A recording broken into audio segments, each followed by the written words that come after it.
burn my mouth. It's good. You know, again, they're champions. They did what they're supposed to do yesterday. And we got to try to steal one tomorrow.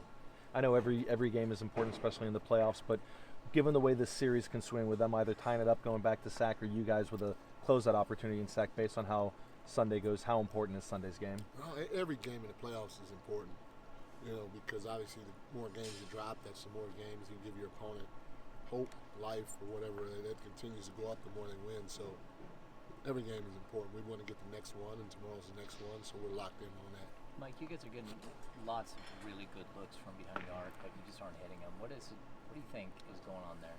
No, you know, it's a little bit of everything. It's, you know, we aren't getting some looks in the rhythm of our offense that you're used to in the regular season, and that all those little things are part of me telling you guys that, hey, you know, we don't have a ton of playoff experience, you know, because you don't get the same looks in the regular season as you do in the playoffs. It's as simple as that, you know, and you have to get used to the level of intensity so that when you are open, it feels the same as any other time, even though that when you are open, the rhythm to getting open wasn't the same as the regular season. So, you know, our guys are playing extremely hard, especially defensively, which is exerting more physicality, which is exerting more effort, which means that the shots are a little tougher because of that.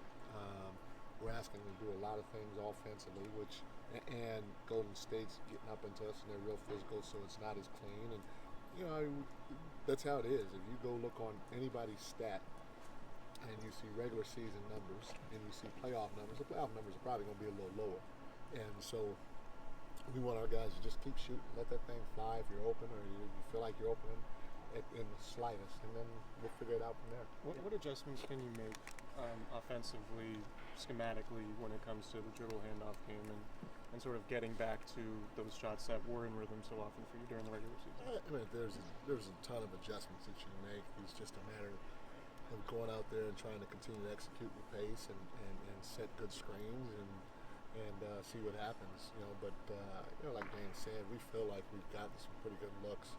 We just have to get comfortable shooting the ones that we're open with and knocking them down, and not even thinking twice about it. And when it comes to making those adjustments, what's the balance, particularly with the young and inexperienced team, between, all right, we're overhauling everything we do, or we're just going to tinker here and there because we're used to playing a certain style of offense? Yeah, I don't think you ever overhaul anything in the playoffs, but what you do is you do make adjustments, and you know, again, we expect to be a playoff team going forward. So for us, this is fantastic because we need to learn in a lot of different situations. You know, again, in that locker room, in the Warriors locker room, there's every situation that they've experienced multiple times, and so they don't need to make a ton of adjustments because they have a feel already of what they need to do, and when the adjustments do come, they already been through that before in the past. And so for us, you know, make an adjustment here, make an adjustment there, throwing a little too much at them, throwing not enough at them. It's all a feel thing. It's all brand new for us, and so it's good to go through to see how our guys respond.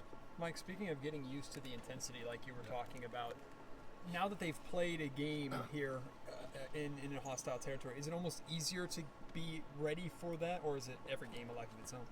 I think in the playoffs, every game's a life of its own, but being in certain situations makes you a little bit more comfortable than going through it the first time. I remember my first playoff game. I was like, oh, you know, and I don't know what number of playoff game this is for me, but you know, you feel relaxed, you feel confident, and if things don't go the way you expect, that's okay, because that's part of the game of basketball, especially at this time of the year and facing the NBA champions. So it's the same thing that our guys have to figure out, go through, and hopefully while we're doing it, we're getting wins. You guys have avoided any like long losing skids, except that 0-4 start. It feels like you guys handle adversity well.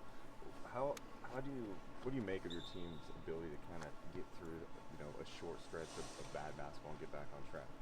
You know, it's just their competitive spirit is at a high level, meaning that they know, okay, we let this one slip away, or we let these two slip away, so let's get back to doing what we do at a higher level. Let's bring it even more so the next time we get on the floor. And a lot of times it doesn't necessarily always have to do with making shots. It's just our level of intensity, our sense of urgency, our level of physicality, all those things, small things while winning the possession game usually result in us doing a good job the next time out. And hopefully that's what happens tomorrow. How willing are you to tinker with your rotations, and in particular, maybe try to match Davion's minutes more with Steph after the adjustment that Steve made in Game 3? Again, we did that not just in Game 3, but Game 2, Davion was out on the floor. If you look, his minutes weren't the 3 or 4 minutes from like the 7-minute mark to the 3-minute mark, and then from the 9-minute mark to the 6-minute mark. We chased Steph a little bit in Game 2, and we probably did it even as Game 1 went along. So we're not afraid to. I hate doing it. Steve knows I hate doing it, because I used to fight it when I was here. But at the end of the day, if that's the right thing to do for the team, we're going to do it, because we have done it the last 2 games. Why do you hate doing it? I don't know, just hard-headed. What have you seen from De'Aaron in his first postseason, specifically when it comes to his poise and consistency? It's been great. His first time in the playoffs. The biggest thing is having a confidence level that doesn't seem to waver, and you see that. He's got to be a two-way player for us. Like I said before, guys in his spot aren't always that. A lot of times those guys get to rest defensively, but not necessarily. And then they got to bring it offensively. We're asking him, hey, you got to play on both sides of the ball. You got to guard Steph, and then you got to score and or make plays for us. And that's just how it is. And so he's going to have to step up to the plate and do it. And that's why he's an all-star. That's why he's an all-NBA player as well, because he's shown the ability to do it throughout the course of the year. Mike, you have a showing like you do in Game 3. Is it hard to fight the temptation to tinker too much, or go to do too much of adjusting, knowing that you guys were solid in the first 2 games, and then you rely on more what you've done in the season?